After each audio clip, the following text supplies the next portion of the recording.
Welcome back to the franchise hockey manager save we're doing with St. John's. The last one I did was at the World Juniors where I lost in the final game to the USA. Actually, it was mistaken. I was thinking it was the semis. I forgot when I looked in the schedule, I saw the other game. So I was thinking it was the two semifinals, but I forgot that was the one that was the gold medal game. The other was the bronze medal game. So that was actually the finals. If you remember the end of the last episode, we lost to the United States. Really solid United States team. And so I went through the rest of St. John's season and I was going to do a playoff one, but I didn't want to. It was kind of hard to do the whole playoff, so I was trying to pick a good time to do. But unfortunately, we got smoked in the first round. We lost, I think, in 5 games. We actually ended up being really killer the second half of the season. If you go to the team history and look down here, it says we were 43-19. So we were actually, I think at one point we were like 12-12 or like 13-14 or something. So you can see how much we dominated the second half of the season. We finished with 92 total points. We really turned it on. It seemed like we just won like every game in like December, January. And so it ended up being a really good season. And by the end of the year, a lot of stuff was clicking. The goaltending was fantastic. Both guys were playing really solid. But unfortunately, in the playoffs, we just ran into Chicoutimi, and we were way better than them. Like in the regular season, we were like a 43-win team, and they were in like the low 30s or something. But we just couldn't seem to get it done. That's playoff hockey for you. So I actually didn't even end up recording anything. So the draft came, and I was going to record some of the draft. I thought it'd just be easier to show you guys after. So in the American draft, we took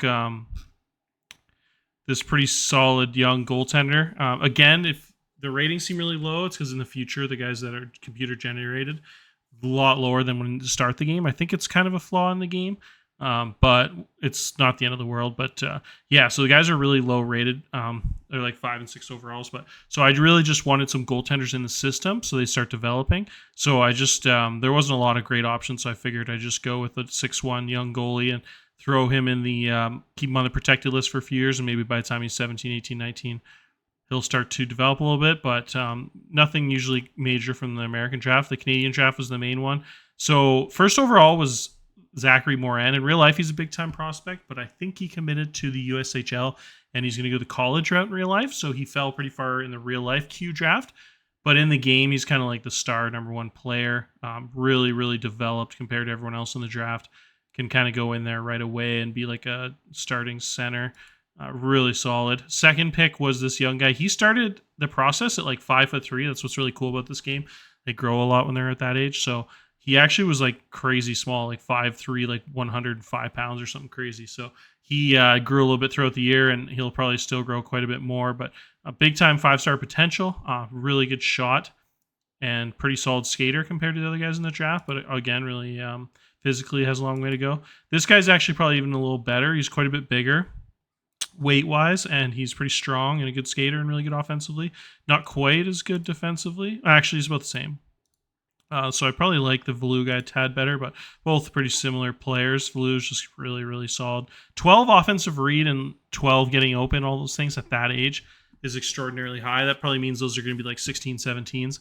On average, you could imagine from my experience playing the game, obviously a lot depends on the potentials and the ratings and your development, but kind of general rule of thumb, it seems like they go up about 4 points and everything over the 4 years. So anything that's like an 8 usually ends up like 11, 12. Anything that's like a 12 usually ends up like a 16. Not everything. Like that 15 probably won't be a 19, but you know what I mean by that. So like all the 10, 11s from skating, maybe 12s, probably be like 13, 14, 15 and everything. So just kind of like you can kind of picture how good this guy will be if he's that good offensively right now and that good of a skater. Probably be dark green, some light blues there. So it looks like he'll be a star. This guy is where it kind of falls off. Those top 3 were like definitely way better than the rest. So once you get to picks 4 and 5, you can see the drop off in ratings. It's like not even close to those top guys. I actually ended up taking Gallant. I think there's a little bit of a flaw in the first year. There's a few 17, 16-year-olds that haven't turned 17 yet. When you go way in the future, the generated guys, everyone in the draft is the same birth year. Like all these guys, if you look, are like 2007s. But for some reason, there's some 2006s in the draft. So I actually drafted him by mistake. He has a late birthday, so I thought he was going to be a 16-year-old. So he doesn't really have much potential. He's only like 2.5 stars. He's almost fully developed. But for whatever reason, I don't really regret it though. He's still so much more developed than everybody else, even though he's a year older as a 17-year-old this season. He's still going to be really good for 3 years, maybe even 4 if he comes back as an overager, which he probably will. If he has that low potential, he's probably not an NHL guy. So still really happy with that pick. I was really hoping for a right defenseman, but he was just so much higher rated than a lot of the guys on the board. As you can see, all the guys were half stars, and he was 1.5. It was pretty much down to him or the 17-year-old goalie, but I already had a really good couple, like an 18-year-old goalie, and so I just figured it was tough to pass on this guy because he was so much better than every other goalie in the draft, and I thought he'd be really good for a few years as a number 1 or 2 goalie, but I don't know. I just figured I'd go with a 6'3", 220 guy that was a good skater, really developed defensively, and so he's just a guy you can plug in right away and start this year as a 17-year-old, and I think I'll have him for 3 or 4 years, so that's pretty... was my thought process there. Pretty exciting with him. A lot of raw guys going after that. And then I didn't have a second round pick. It was a trade before the game started. I didn't have the second, so I didn't end up trading for any extra seconds or anything. But in the third round, I went with Maltby, who I think I thought he was a 1-star before. Maybe his ratings went down by my scout. But as you can see, he's a lot more developed than the other guys in the draft that were going. Again, probably fell a little bit with a low potential, but I'm not too worried about potential. With junior hockey, I was just trying to win, and he was already has 12s and 13s at his age, so I'd imagine he won't develop a lot more of his potential so low, but he's already so good that even if he just kind of stays the same, he'll be a solid guy for a few years. I didn't really notice he was a left shot right winger, so I was a little disappointed in that. I was hoping he was a right shot. It's kind of why I drafted the right wingers, a lot more left shot guys, so I was a little disappointed in that, but it doesn't really matter. He's still 20 rating at right wing experience-wise, and you can probably learn the left side a little easier. But so yeah, he was just another guy that was kind of developed, so I took him. And then we went with another 17-year-old center for the next pick.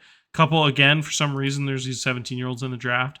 I just figured there was a lot of guys that were like no better than like 7 or 8 overall in every category. So again, even though he's a year older, I figured it was just he was so much better than the 16-year-olds. It wasn't. It was worth taking, even though he's a year older.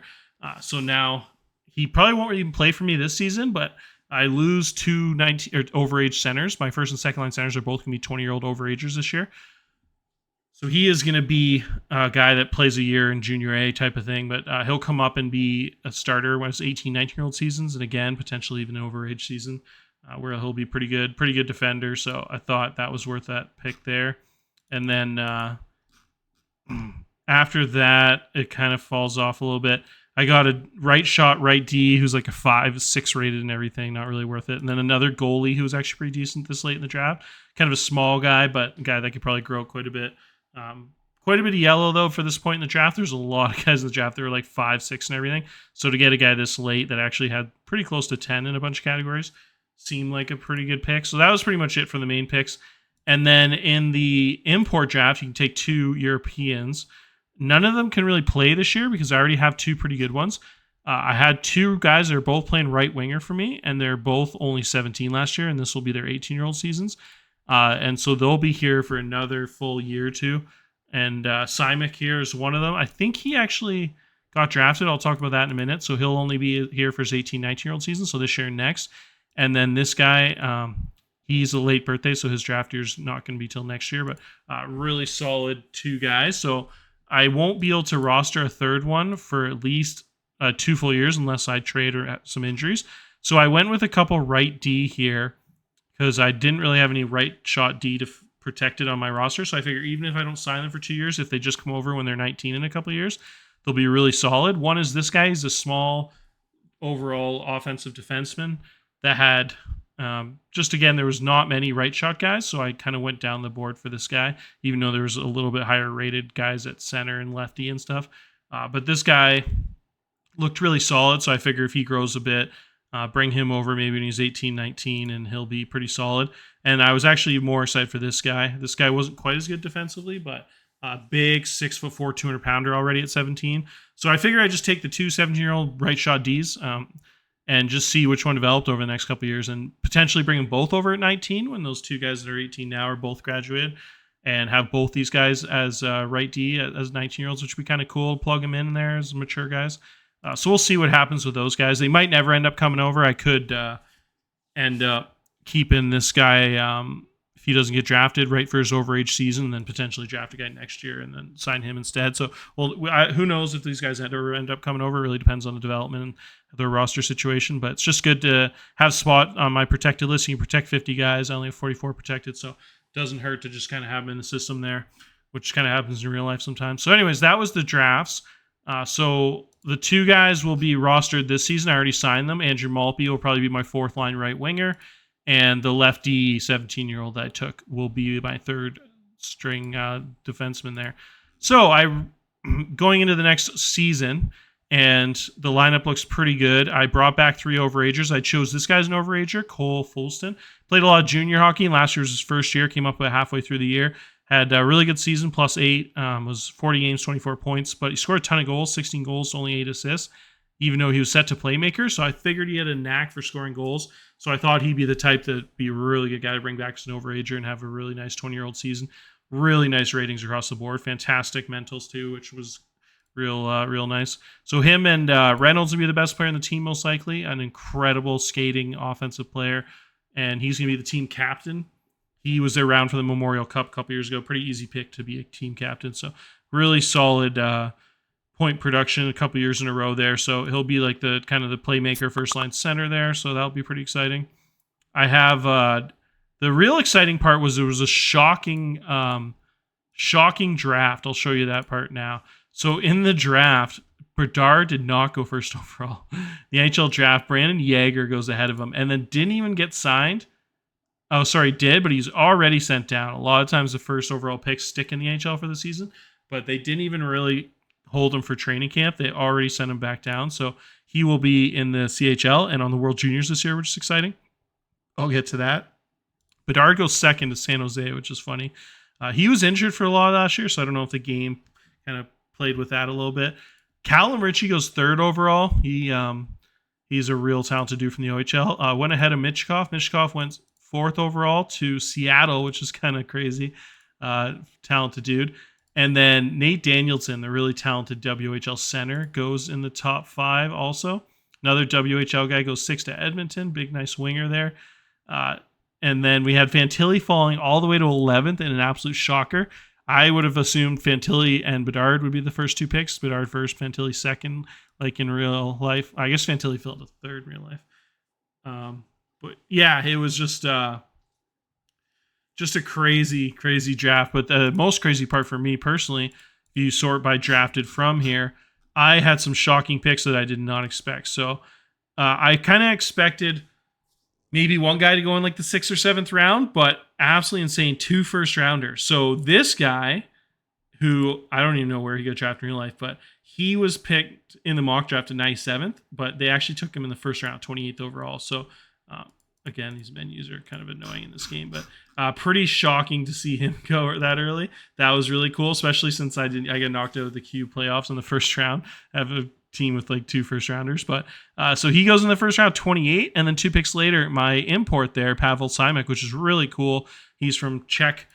He goes a really good offensive guy that I taught right winger last year, and he already learned some center. So really cool. One of the only guys probably in the whole CHL that plays all 3 forward spots that well. So really nice guy to have in case there's some injuries. I can move him all around the ice. He'll probably be playing quite a bit of right winger this year because I don't have a lot of depth there. So he'll probably be on the right wing most of the season. But I think when I lose my 2 20-year-old overage centers after this season, as a 19-year-old, Pavel will probably shift to center and be a center for his 19-year-old year. But yeah, really good offensive read and puck handling. So a guy that would fit good in the center, but will most likely be a right winger this year, but pretty athletic dude. And then the 3rd draft choice was actually also pretty high. If you look here, he went in the 3rd round is Cole Burbage. In real life, I think he plays center for them. Had a really good season, was one of their leading scorers this year on a rebuilding year. In the game, he has really high ratings defensively. So I was thinking about transitioning him to center also like they did in real life. But I don't know. It's sometimes it takes like a full year to kind of transition them.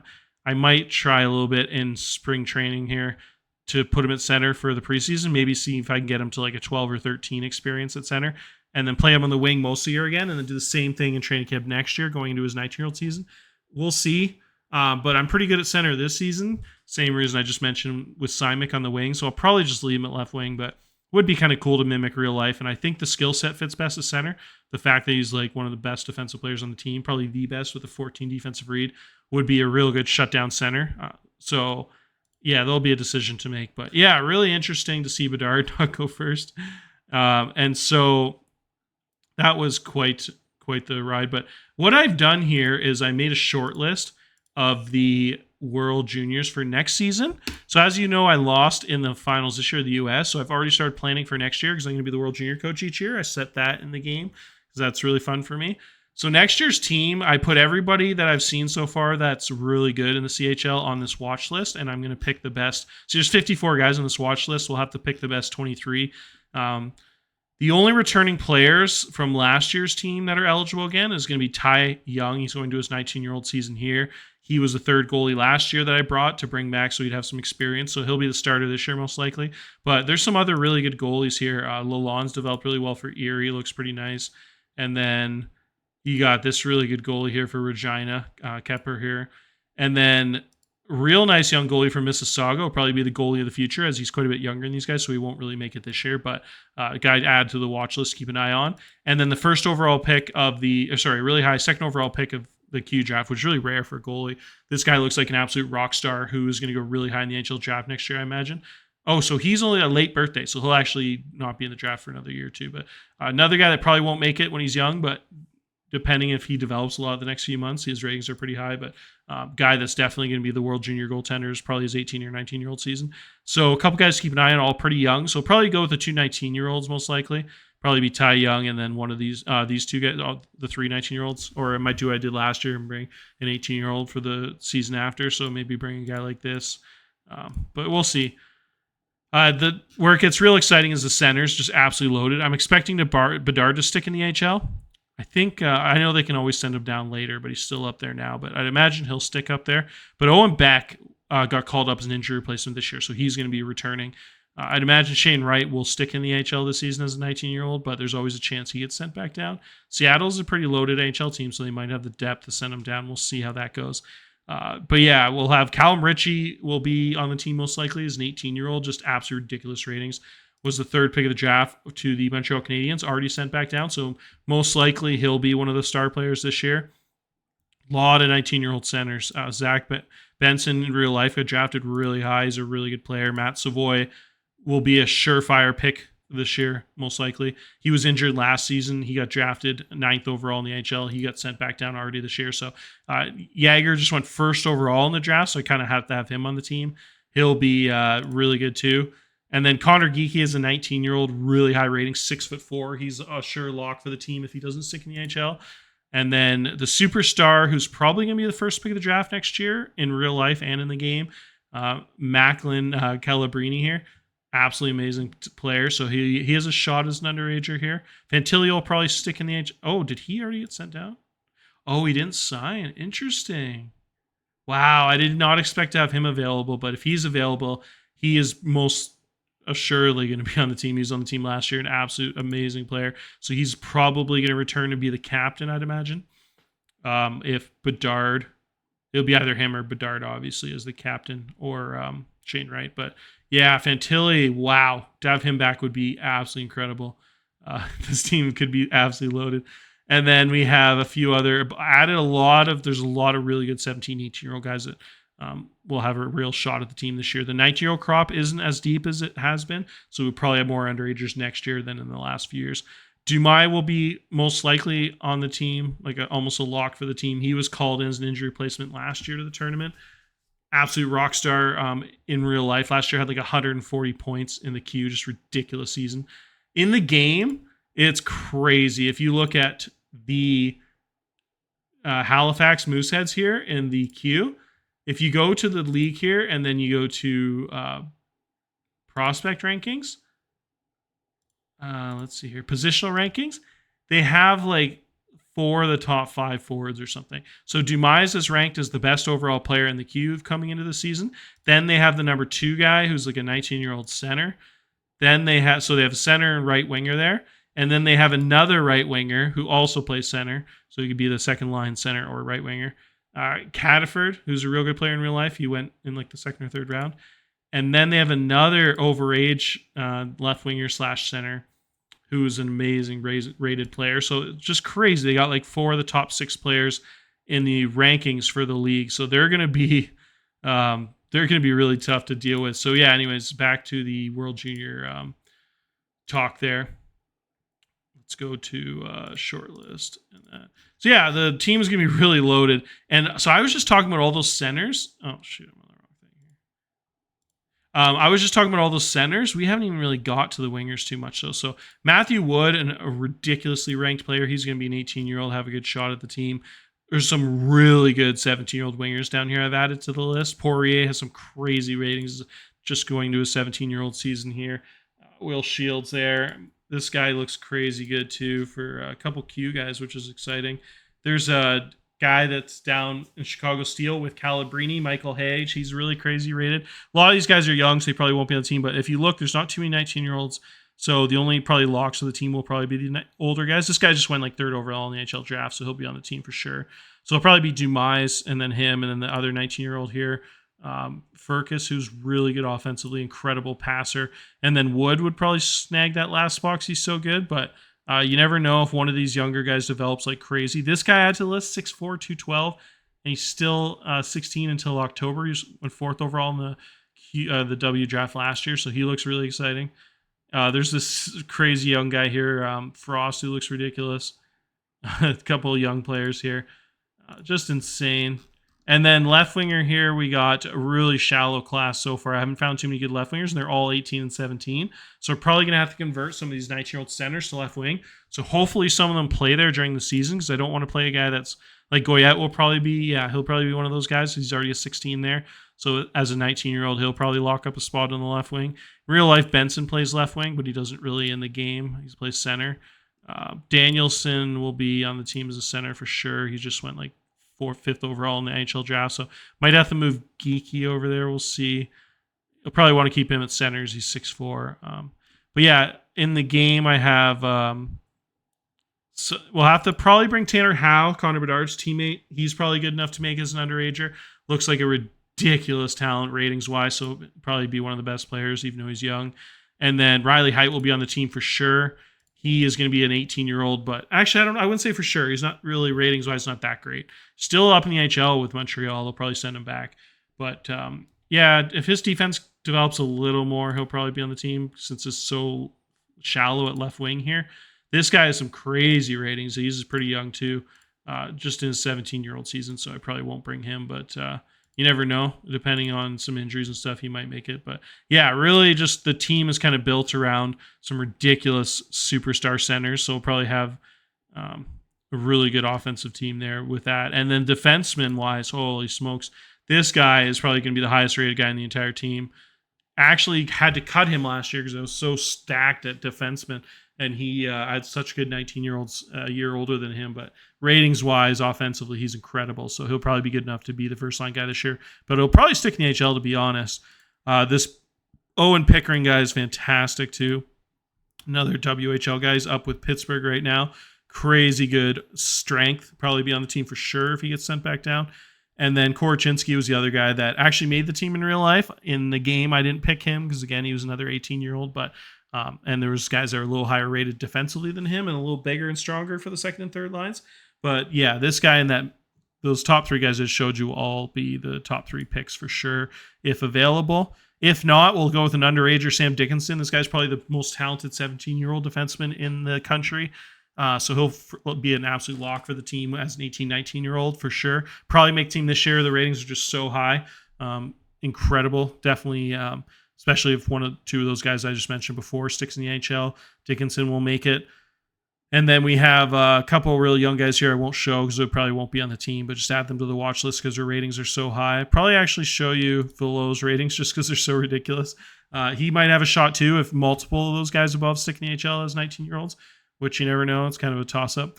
Then this guy might have a chance to squeak in as the 3rd or 4th lefty, but yeah, some really good underclassmen there. Reese Hamilton has some insane ratings for a young pup too. He literally just turned 16. So he's not even a 17-year-old season. So this guy is going to be absolutely insane. Going to go crazy high in the NHL draft. The game just has incredible ratings on him for some reason. Like, he was a pretty high pick, but like he looks like he's going to be the best defenseman in the NHL in like 6 years with those kind of ratings. He could be like one of the best players I've ever seen in junior hockey, and by the time he's like 17, 18. So yeah, the guy looks absolutely ridiculous. The right D is really cool.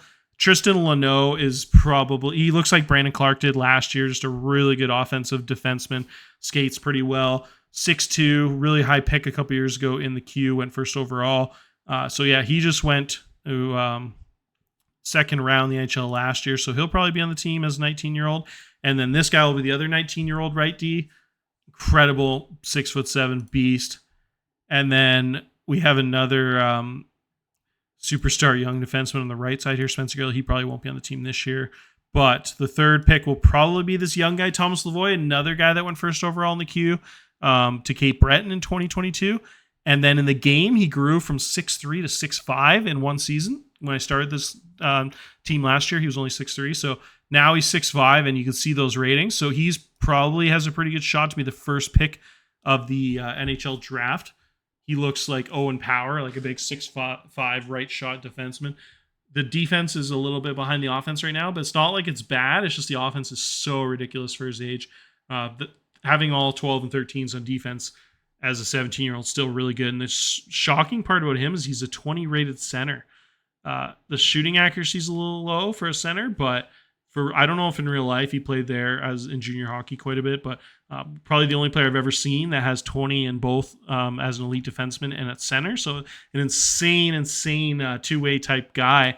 I think in junior hockey you'd probably want to play him at center where he'd be a little more valuable. I don't know. It's not. That's where you get into the debate positional value, but has an absolute ridiculous skill set. Be really cool to see him play a little bit of both. Played all defense. The game has him set at defense, so I don't think he played any center last year. But a guy that had 12 goals last year as a 16-year-old defenseman just looks insane. So he'll probably have a shot as a 17-year-old this year to be the third defenseman. So he'll probably be the 6'7" guy, Tristan Leno, and then he'll probably have a pretty good shot at that third spot. We'll see if I might have missed a few guys that are in this list too. We'll see in a few months when I go to pick the team, but yeah, that's pretty much everything. I think I've gone over all the positions now. So if you sort by my scouts' overall ratings, he actually has 3 guys ahead of Bedard because Bedard's a year younger, so he actually has his current's rated higher right now. And then my scout actually says this guy ratings-wise, the second best guy on the team.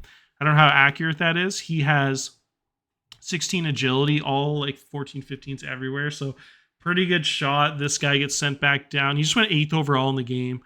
Yeah, so I don't know. He might actually stick in the HL too, but pretty insanely talented dude too. So he could be like the first line left winger or something. But if you sort by potential, it actually has to do minus number 1. I don't know if that's correct or not, but you'd imagine it'd be it would have to be Connor Bedard. Maybe the game just doesn't like Bedard's potential as much or something. But yeah, there's some interesting, if you sort by the currents here, you see how many centers we have. So like I said, a few of these guys will probably have to shift over and play left wing.